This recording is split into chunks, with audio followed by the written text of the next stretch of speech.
Sveiki visiem! Esam atkal uz lauka, šoreiz Bukaišu pagastā. Maniem kopā ir Rudolfs, un es viņu paicināju parunāt par ziemāju labību herbicīdiem. Atrodamies uz lauku, kur tikko iesēta ziemas kvieši.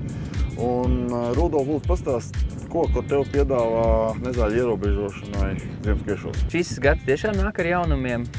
Latvijas tirgū tieši no Cortevis puses, un šī gadījumā sadarbībā ar Linas Agro herbicīds Elipris.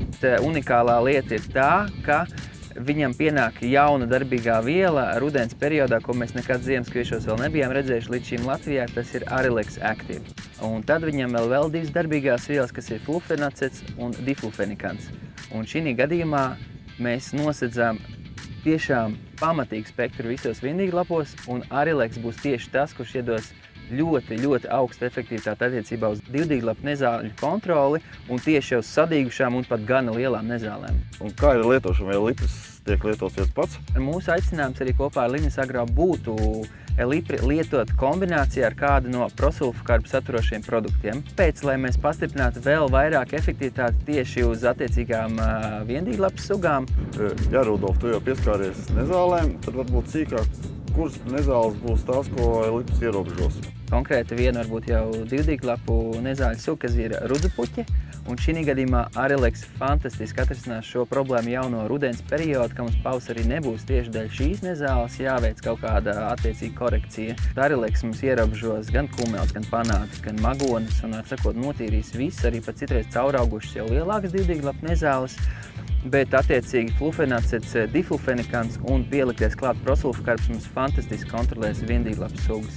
Mauras skārenis, rudzesmilks, lāčaus. Latvijā dažādos reģionos, citur vairāk, citur mazāk, ir ļoti liels problēmas ar virzu. Tajā brīdī mēs uz virzu strādājam ar 3 jau darbīgajām vielām, un tas ir vienkārši fantastisks pretrezistents menedžments, kā izterīt savu lauku no tiešām jau varbūt samilzušas problēmas, ja mēs netiekam galā tīri dēļ rezistents.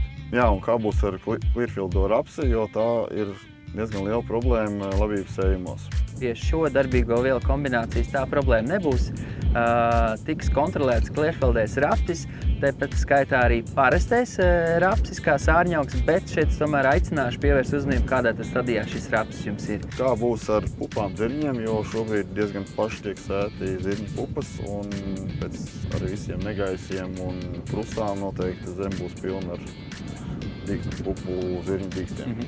Ja nu šeit atkal nāks tālāk kā Arilex savām spēcīgajām īpašībām, jo līdz šim nevienam no piedāvātiem risinājumiem nebija spektrāli iztīrīt kā sārņaugu pupas vai zirņus no jūsu ziemas kviešu sējumiem. Jā, Rudolf, kā tu skaties, Elipris tiek lietots tiešajā sējā? Neredz nekādas problēmas. Šī gadījumā vai ir salma atliekas, vai arī augsnē sagatavot fantastiski gluda kā galds. Šī darbīgā viela kombinācija gan spēcīgi strādās tāpatās uz nezālēm, un plus vēl atkal akcentējuši Arilex lielās īpašības. Viņš šī gadījumā nestrādā caur augsni, bet tieši kontaktu iedarbībā uz nezāli, un tas attiecīgi padara viņu neatkarīgi pilnībā no augstas apstrādes veida. Pats pēdējais jautājums noteikti ir aktuālais devas un lietošanas laiks. Liprim ir reģistrēta tikai viena deva, kas ir 0,25 litru uz hektāru, bet šī gadījumā, kad mēs aicinām jūs pievienot arī partneru produktu, prosulfokarbu saturošu kādu līdzekli, tad prosulfokarba deva būtu no 0,8 līdz litram. Līdz mēs redzam, ka ziemas kviešu sējumos sāk parādīties tehnoloģiskās sliedes, ja mēs vispār redzam, ka kvieši nāk laukā, kas būs šī 1 līdz 3 lapiņas, tas arī būs īstākais laiks, lai sāktu startēt ar Elipris plus prosulfokarbu smidzinājumu. Paldies, Rudolf, un vaiciet par Elipri pie Linas Agro menedžeriem.